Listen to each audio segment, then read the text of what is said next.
कहानी की शुरुआत होती है कैसी नाम की एक लड़की से जो एक प्रोफेशनल सिंगर बनना चाहती है, लेकिन अभी उसे बहुत कुछ सीखना बाकी है और उसका फाइनेंशियल कंडीशन भी उतना अच्छा नहीं है। इसलिए वो एक क्लब में पार्ट टाइम सिंगिंग करती है और साथ ही छोटे मोटे काम भी कर लेती है। दूसरी तरफ हम ल्यूक नाम के एक लड़के को देखते हैं जो हाल ही में यूएस मरीन में ज्वाइन हुआ है। कुछ ही दिनों में उसे इराक मिशन पर जाना है और इसी वजह से वो अपने दोस्तों के साथ थोड़ा वक्त बिताने आज एक क्लब में आया है और ये वही क्लब है जहाँ कैसी काम करती है। अब वैसे तो कैसी को आर्मी बॉयज बिल्कुल पसंद नहीं आते, लेकिन इसी ग्रुप में उसे फ्रैंकी नजर आता है, जिसे देखते ही वो जाकर उससे मिलती है और बहुत खुश होती है क्योंकि फ्रैंकी इसी टाउन का रहने वाला है और दोनों बचपन के दोस्त हैं। वहाँ ल्यूक पहली बार कैसी को देखता है और पहली नजर में ही इम्प्रेस हो जाता है। वो चाहता है कि फ्रैंकी उससे सेटिंग करवा दे, लेकिन फ्रैंकी साफ कह देता है कि वो मेरी बहन जैसी है और वैसे भी उसे आर्मी बॉयज बिल्कुल भी पसंद नहीं है। लेकिन ल्यूक तो किसी तरह उससे बात करने की बहाना ढूंढने लगता है और जैसे ही उसे मौका मिलता है वो कैसी से बात करने चला जाता है, पर कैसी ज्यादा भाव नहीं देती और ज्यादा ध्यान दिए बिना बस हल्की फुल्की बातें करती है और फिर वहाँ से चली जाती है। क्लब से निकलकर जैसे ही वो अपनी गाड़ी में बैठती है तो हमें पता चलता है कि कैसी को डायबिटीज है। वो खुद को इंसुलिन इंजेक्शन लगाती है, लेकिन ये उसकी आखिरी डोज होती है। इसी वजह से अगले सीन में हम उसे मेडिकल स्टोर में इंसुलिन खरीदते हुए देखते हैं, लेकिन दिक्कत ये होती है कि उसके पास इंजेक्शन खरीदने के पूरे पैसे नहीं होते।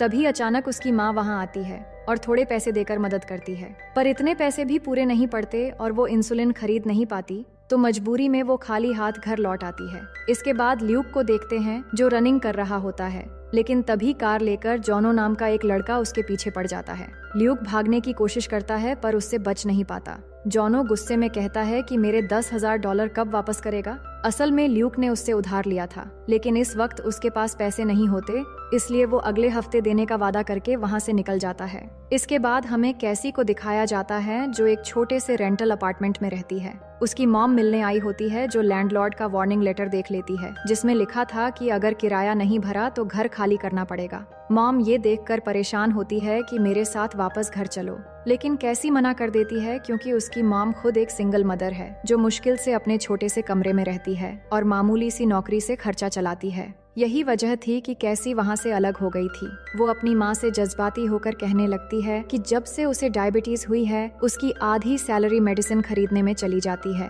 इसी वजह से वो क्लब में काम करती है और फ्री में लैंडलॉर्ड की बेटी को पियानो सिखाने के साथ साथ फूड डिलीवरी भी करती है। ये सुनकर उसकी माँ रोने लगती है कि ये सब एक माँ की जिम्मेदारी थी, लेकिन गरीबी की वजह से वो कुछ कर नहीं पा रही है। कैसी अपनी माँ को गले लगाकर हिम्मत देती है कि लाइफ में ऐसी प्रॉब्लम्स हमेशा नहीं रहती।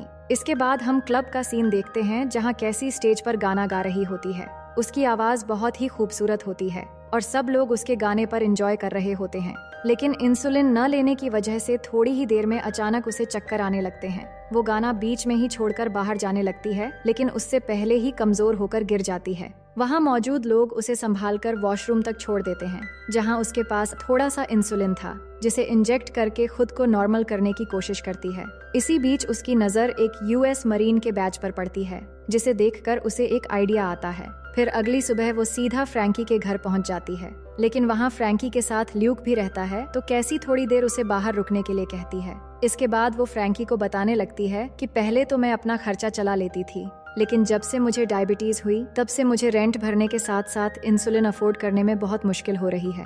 मैंने सुना है कि यूएस मरीन्स की वाइफ को गवर्नमेंट की तरफ से फुल हेल्थ इंश्योरेंस मिलता है और शादीशुदा कपल को एक्स्ट्रा पेमेंट भी मिलता है, जो 2 लोगों का खर्चा निकालने के लिए काफी होता है। इसीलिए मेरे पास एक आइडिया है कि अगर हम दोनों शादी कर लें तो ये सारी फैसिलिटीज हमें मिल जाएंगी। बाद में चाहे तो दोनों अलग भी हो सकते हैं, पर शादी से मिलने वाला इंश्योरेंस और कपल पेमेंट हम आपस में बांट लेंगे। लेकिन उनकी बातें ल्यूक बाहर से सुनकर तुरंत अंदर आता है और उन्हें समझाने लगता है कि गवर्नमेंट के साथ स्कैम करना ठीक नहीं है। अगर पकड़े गए तो लड़की को जेल होगी और सिपाही का तो सीधा कोर्ट मार्शल होगा। ये सुनकर कैसी भड़क जाती है कि तुम्हें एडवाइस देने के लिए किसने कहा। मेरी माँ 10 सालों से यहाँ इमिग्रेंट बनकर रह रही है और टैक्स भी भर रही है, लेकिन फिर भी तुम्हारी गवर्नमेंट हमें उन जैसे फैसिलिटीज नहीं देती जो यहाँ के सिटीजन्स हैं। अगर गवर्नमेंट हमारा फायदा उठा रही है तो हम भी चांस नहीं छोड़ेंगे। ये सुनकर ल्यूक चुप हो जाता है और फ्रैंकी भी मना कर देता है, क्योंकि वो राइली नाम की लड़की से प्यार करता है और वो कभी नहीं मानेगी। फ्रैंकी कहता है, अगर मेरे पास पैसे होते तो मैं तुम्हारी जरूर मदद करता। ये सुनकर कैसी थोड़ा निराश हो जाती है और कहती है शायद जल्द ही मैं मरने वाली हूँ, और फिर सॉरी कहकर वहाँ से चली जाती है। उसके जाते ही ल्यूक फ्रैंकी से पूछता है कि इसके पेरेंट्स क्यों सपोर्ट नहीं कर रहे हैं, तो फ्रैंकी बताता है उसके पिता उसके जन्म होते ही छोड़कर चले गए थे और उसकी माँ खुद बहुत खराब हालत में है। इसके बाद अगली सुबह का सीन देखते हैं जहाँ ल्यूक जॉगिंग करते हुए चुपके से अपने भाई और उसकी फैमिली से मिलने जाता है, क्योंकि उसकी कुछ हरकतों की वजह से उसके डैड उसे बिल्कुल पसंद नहीं करते और वो घर से बाहर ही रहता है। अब ल्यूक यहाँ अपने भाई जैकब से मदद मांगने आया था, लेकिन भाई के पास भी उतने पैसे नहीं होते और वो जॉनो को भी जानता है। इसीलिए वो साफ कह देता है कि तेरे उद्धार के चक्कर में जॉनो हमारी फैमिली पर खतरा बन सकता है, इसलिए प्लीज पैसों के लिए मत आया कर, मैं इतने पैसे नहीं दे सकता। ल्यूक निराश होकर वापस चला जाता है और मजबूरी में इस महीने की सैलरी में से सिर्फ $200 किसी तरह बचाकर जॉनो के पास पहुंचता है, लेकिन जॉनो गुस्से में उस पर बंदूक तान देता है। तो ल्यूक मजबूरी में अपनी जान बचाने के लिए कैसी के फेक मैरिज का आइडिया उसे बताता है और वादा करता है कि उससे मिलने वाले पैसों से वो कर्जा चुका देगा। इसके बाद ल्यूक खुद ही कैसी को मिलने बुलाता है और बताता है कि तुम्हारा फाइनेंशियल प्रॉब्लम सॉल्व हो जाएगा और मुझे भी कुछ पैसे मिल जाएंगे। दोनों एक दूसरे को पसंद तो नहीं करते थे क्योंकि उनकी सोच बिल्कुल अलग थी, फिर भी कैसी मान जाती है। इसके बाद अगले दिन ल्यूक कैसी को लेने जाता है तो देखता है कैसी एक शॉर्ट ड्रेस पहन के शादी के लिए जाने वाली है, लेकिन ल्यूक उसे फिर से घर में ले जाता है और कहता है कोई अच्छी ड्रेस पहन के चलो, नहीं तो सबको शक हो जाएगा कि हम नाटक कर रहे हैं। उसकी बातें सुनकर कैसी एक अच्छी ड्रेस पहन के तैयार होती है और फिर दोनों शादी करने के लिए कोर्ट में जाते हैं। वहाँ पहले से फ्रैंकी भी शादी अटेंड करने आया हुआ था। इसके बाद उन्हें अंदर बुलाया जाता है जहाँ उनकी शादी हो जाती है, लेकिन जब दोनों किस कर रहे होते हैं तो उन्हें बहुत अजीब लगता है क्योंकि वो एक दूसरे को उतने अच्छे से नहीं जानते थे।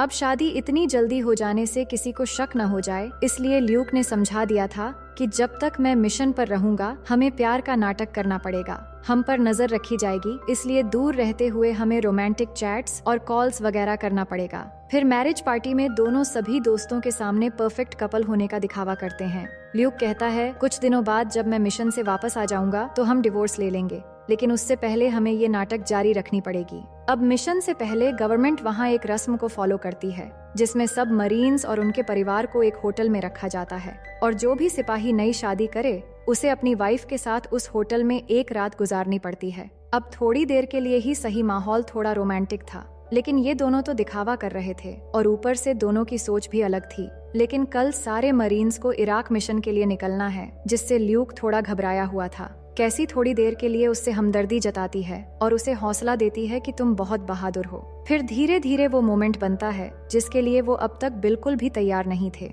दोनों एक दूसरे को किस करने लगते हैं और इस आखिरी रात को यादगार बनाते हुए कुछ प्यार भरे वक्त बिताते हैं। फिर अगली सुबह मिशन पर निकलने का वक्त आता है, लेकिन उनके बीच अभी भी हस्बैंड वाइफ वाली कोई फीलिंग नजर नहीं आ रही थी। इसके बाद कैसी ल्यूक को छोड़ने के लिए आती है, जहां सबकी फैमिलीज उन्हें विदा करने बेस पर आती हैं। सबके सामने ड्रामा निभाने के लिए कैसी और ल्यूक भी मुस्कुराते हैं, पर उनकी नई शादी की खुशी में ल्यूक के दोस्त कैसी को उठाकर ल्यूक के पास लाते हैं और एक दूसरे को किस करने के लिए जिद करने लगते हैं।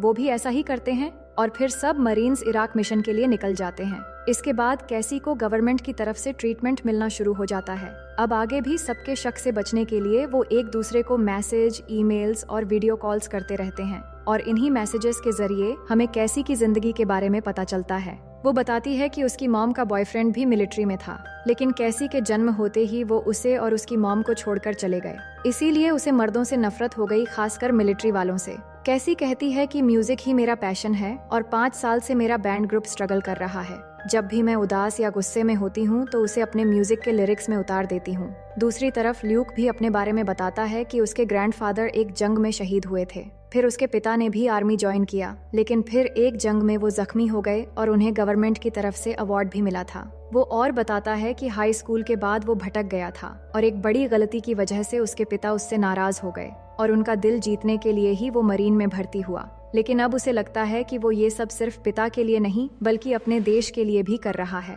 इसके बाद हम देखते हैं कि कैसी को इंश्योरेंस भी मिल चुका था और वहाँ से मिल रहे एक्स्ट्रा पैसों से ल्यूक धीरे धीरे जॉनो का कर्ज चुका रहा था। इसी बीच आर्मी वालों की बहादुरी से इंस्पायर्ड होकर कैसी एक सॉन्ग लिखती है और सबसे पहले वो इसे वीडियो कॉल पर ल्यूक और उसके दोस्तों को सुनाती है। गाना सुनकर सबकी आंखें नम हो जाती हैं और सबको बहुत पसंद भी आता है, क्योंकि ये गाना कैसी ने सिपाहियों की सलामती और घर वापसी पर लिखी थी।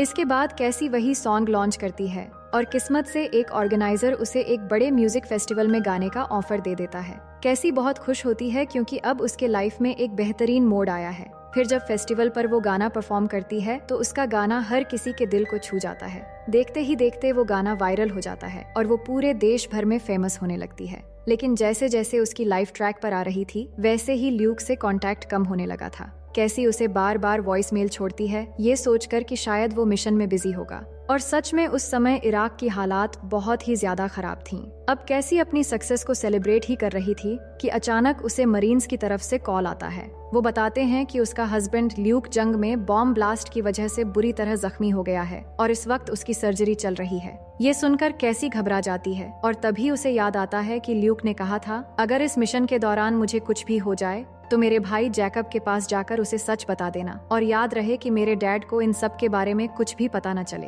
अब कैसी फौरन एड्रेस निकालकर जैकब से मिलने पहुंच जाती है, लेकिन वहां उसकी मुलाकात ल्यूक के डैड से हो जाती है और बातों बातों में वो मजबूरन सब बता देती है कि वो ल्यूक की वाइफ है और ल्यूक जंग में घायल हो गया है। ये सुनकर उसके फादर हैरान होते हैं क्योंकि उनके लिए तो ये खबर नई थी कि ल्यूक न सिर्फ शादीशुदा है बल्कि मरीन में भी है। फिर वो सब तुरंत ल्यूक के पास पहुंचते हैं जहां हम देखते हैं कि ल्यूक के पैर बुरी तरह जख्मी हो चुका है। अब न वो चल सकता था और न ही मरीन ज्वाइन कर सकता था। ल्यूक अपनी फैमिली और खासकर अपने डैड को देखकर सरप्राइज हो जाता है, मगर उसके डैड उसे देखकर प्राउड करते हैं कि मेरे बेटे ने देश के लिए अपनी जान जोखिम में डाली है। अब क्योंकि उसके डैड को सब कुछ पता चल चुका है इसलिए ल्यूक और कैसी वहाँ भी उनके सामने हस्बैंड वाइफ होने का नाटक करते हैं। लेकिन जब उसका डैड बाहर जाते हैं तो ल्यूक कैसी पर गुस्सा करने लगता है कि तुमने डैड को क्यों बताया, वो मरीन्स इंटेलिजेंस ऑफिसर रह चुके हैं, उन्हें हमारी शादी पर शक हो जाएगा। असल में प्लान ये था कि मिशन से लौटकर ल्यूक कैसी को डिवोर्स दे देगा, तब तक उनका 1 साल का इंश्योरेंस चलता रहेगा और पैसे भी जमा हो जाएंगे। लेकिन अब डिवोर्स हुआ तो सबसे पहले उसके डैड उसे नहीं छोड़ेंगे और सब ड्रामे का पर्दाफाश हो जाएगा। इसलिए ल्यूक कहता है जब तक मैं ठीक नहीं हो जाता तुम्हें मेरे साथ रहना पड़ेगा, और साथ ही ये भी बताता है कि उसका दोस्त फ्रैंकी इस मिशन में शहीद हो गया। ये सुनकर कैसी बहुत दुखी होकर रोते हुए वहाँ से सीधा फ्रैंकी के फ्यूनरल पर पहुँचती है और बहुत रोती है। फिर कुछ दिन बाद जब ल्यूक हॉस्पिटल से डिस्चार्ज होता है तो उसके फादर और भाई उसे कैसी के घर छोड़ आते हैं, लेकिन वहाँ पहुंचकर दोनों आपस में खूब बहस करते हैं, मगर मजबूरी में ये तय करते हैं कि कुछ समय के लिए साथ रहकर दोनों समझौता कर लेंगे। और बीच बीच में उसके फादर और भाई उनसे मिलने भी आया करते हैं। इसी दौरान धीरे धीरे ल्यूक कैसी को और थोड़ा पसंद करने लगता है, मगर कैसी अब भी दूरी बनाए रखना चाहती है। लेकिन वक्त के साथ दोनों की नफरतें कम होने लगती हैं और कैसी भी ल्यूक का अच्छे से ख्याल रखने लगती है। पहले तो ल्यूक सोफे पर सोता था और उनके बीच हस्बैंड वाइफ जैसी कोई बात नहीं थी, लेकिन अब दोनों एक ही बेड शेयर करने लगते हैं, यानी कहीं न कहीं उनके बीच हमदर्दी और भरोसे की एक डोर बनने लगी थी। फिर एक दिन कैसी और जैकब ल्यूक के लिए एक प्यारा सा डॉग घर ले आते हैं। अब ल्यूक थोड़ा बहुत चलने भी लगा था और धीरे धीरे कैसी भी उसकी फैमिली का हिस्सा बनने लगी थी। लेकिन कहानी यहाँ एक मोड़ लेती है, जहाँ एक रात जब कैसी परफॉर्म करने गई होती है तभी उनकी लैंडलाइन पर कैसी की मॉम का फोन आता है। ल्यूक कॉल उठाता है तो मॉम की बातें सुनकर वो घबराहट में जल्दी उनके घर पहुंचता है। तभी कैसी भी वहां पहुंचती है और उन्हें पता चलता है कि किसी ने घर की खिड़की और दरवाजे तोड़कर उन्हें डराने की कोशिश की है। ल्यूक फौरन पुलिस को कॉल करता है, लेकिन पुलिस के आने से पहले वो अंदर चेक करने जाता है। तभी उसके फोन पर जॉनो का कॉल आता है, जो उसे धमकी देता है कि जल्दी मेरे सारे पैसे वापस कर दे, नहीं तो ऐसे ही मैं तेरे रिश्तेदारों को डराता रहूंगा और तेरे झूठी शादी वाली कहानी भी सबको बता दूंगा। ल्यूक समझ जाता है कि जॉनो उसके लिए खतरा बनता जा रहा है, इसलिए अगली सुबह वो चुपके से जॉनो के पीछे जाकर एक पार्किंग लॉट में उस पर अटैक कर देता है और उसे थोड़ा बहुत पीटने के बाद वार्निंग देता है कि मेरी फैमिली से दूर रहना। साथ ही उसे बाकी सारे पैसे देकर हमेशा के लिए कर्जा भी चुका देता है। इसके बाद ल्यूक अपने दोस्त फ्रैंकी की कब्र पर जाता है, जहां वो रोते हुए अपनी तन्हाई बयान करता है और कहता है, अब कैसी मेरी सबसे अच्छी दोस्त है और हम तुझे बहुत मिस करते हैं। इसके बाद ल्यूक जब घर पहुंचता है तो कैसी बताती है कि उसकी माँ ने फोन पर कहा कि एक अजनबी लड़का उनके पास आया और उसने ल्यूक के बारे में सब कुछ बता दिया, यहाँ तक कि उनकी झूठी शादी वाली बात भी, और वो कोई और नहीं बल्कि जॉनो ही था। इस बात को लेकर कैसी गुस्सा करने लगती है कि तुमने आज तक मुझे जॉनो के बारे में क्यों नहीं बताया, वो मेरी मॉम तक पहुंच चुका है और आगे वो कुछ भी कर सकता है। अब मजबूरी में ल्यूक अपने पास्ट के बारे में सब कुछ बताने लगता है। उसके मॉम की मौत के बाद वो डिप्रेशन में जाकर ड्रग्स का आदी बन गया था, ड्रग्स जॉनो देता था। नशे में उसने अपने डैड की गैराज से एक कस्टमर की महंगी कार चुरा ली, जिससे डैड पर मुसीबत आ गई। ल्यूक ने जॉनो से $10,000 लेकर मामला सुलझाया, लेकिन डैड ने गुस्से में उसे घर से निकाल दिया। ये सब सुनकर कैसी को और भी गुस्सा आता है। उसे लगता है कि जिस इंसान पर उसे भरोसा होने लगा था, वही भरोसा अब टूट चुका है। गुस्से में वो ल्यूक से कहती है कि तुम यहाँ से हमेशा के लिए चले जाओ और अपने भाई और डैड को बता देना कि हम जल्द ही डिवोर्स लेने वाले हैं। ल्यूक उसे मनाने की बहुत कोशिश करता है, क्योंकि वो कैसी से प्यार करने लगा था, लेकिन वो कुछ भी नहीं सुनती और उसे घर से निकल जाने के लिए कहकर एक शो में परफॉर्म करने के लिए चली जाती है। मगर जब कैसी उस शो में गा रही होती है तो उसके गाने की लिरिक्स से साफ झलकता है कि चाहे गुस्से में उसने ल्यूक को दूर कर दिया हो, लेकिन उसका दिल उसी के लिए धड़क रहा है और उसे अपने प्यार की कमी महसूस हो रही है। वहीं दूसरी तरफ ल्यूक की रिकवरी पूरी हो चुकी थी और वो ठीक होकर चल सकता था। तभी एक ऑफिसर उसके पास आता है और उसे कैंप पर चलने के लिए कहता है। इधर कैसी का शो हिट हो जाता है और उसे एक और बड़े शो का ऑफर मिलता है, लेकिन घर लौटते वक्त उसे ल्यूक के डैड का फोन आता है। वो कहते हैं कि ल्यूक पर नकली शादी का चार्ज लगा है, तो क्या सच में ये सब कुछ झूठ था? कैसी ये सुनकर बस इतना कह पाती है कि सब कुछ झूठ नहीं था। इसके बाद हम कोर्ट हियरिंग का सीन देखते हैं, जहां ल्यूक की सुनवाई मिलिट्री कोर्ट में होती है, क्योंकि वो एक मरीन है और कैसी सिविलियन होने के नाते उसका केस बाद में स्टेट कोर्ट में होगा। लेकिन चार्जेस की कंफर्मेशन से पहले ल्यूक अपनी स्टेटमेंट देने के लिए रिक्वेस्ट करता है और जज के सामने ये कन्फेशन कर लेता है कि शादी के लिए मैंने ही कैसी को फोर्स किया था। उसे ये कानून तोड़ने वाली बात का कुछ पता नहीं था, इसलिए सारी सजा का हकदार सिर्फ मैं हूँ। असल में वो कैसी के सामने साबित करना चाहता था कि हर लड़का धोखा देने वाला नहीं होता और सच्चा प्यार हमेशा वादों और भरोसे को निभाता है। उसकी कन्फेशन सुनकर जज उसे 6 महीने की सजा सुनाते हैं और कैसी को बाइज्जत बरी कर दिया जाता है। ल्यूक के फादर उसे देखकर प्राउड फील करते हैं और उन्हें एहसास होता है कि उनके बेटे ने गलती मानना सीख लिया और एक लड़की की इज्जत भी बचाई है। अब ल्यूक के पास सिर्फ एक दिन बचा था और अगले दिन उसे सजा भुगतने बेस जाना था और उसी दिन कैसी का सबसे बड़ा कॉन्सर्ट भी था। पर कॉन्सर्ट शुरू होने से पहले कैसी अपनी और ल्यूक की शादी की वीडियो देखते हुए बहुत दुखी होती है, क्योंकि उसकी इज्जत रखने के लिए ल्यूक ने सारी सजा अपने ऊपर ले लिया।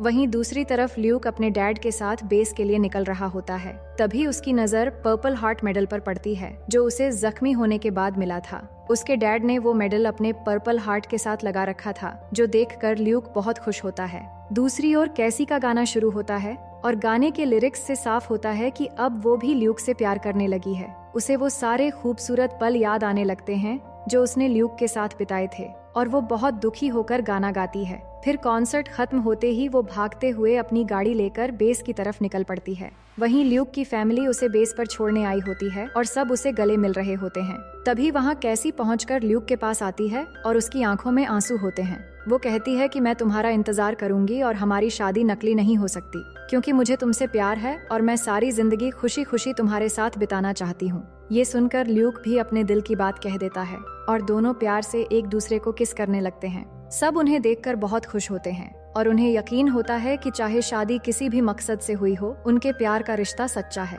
अब कहानी 6 महीने बाद पहुंचती है, जहां ल्यूक सजा काटकर वापस घर आता है और फिर दोनों एक बीच पर जाते हैं। अब दोनों ही एक दूसरे को दिल से हस्बैंड वाइफ मान लेते हैं और खूब सारे प्यार भरे वक्त बिताते हैं और इसी के साथ ये कहानी यहीं पर खत्म हो जाती है। तो दोस्तों, मैं उम्मीद करती हूँ कि ये कहानी आपको बेहद पसंद आई होगी।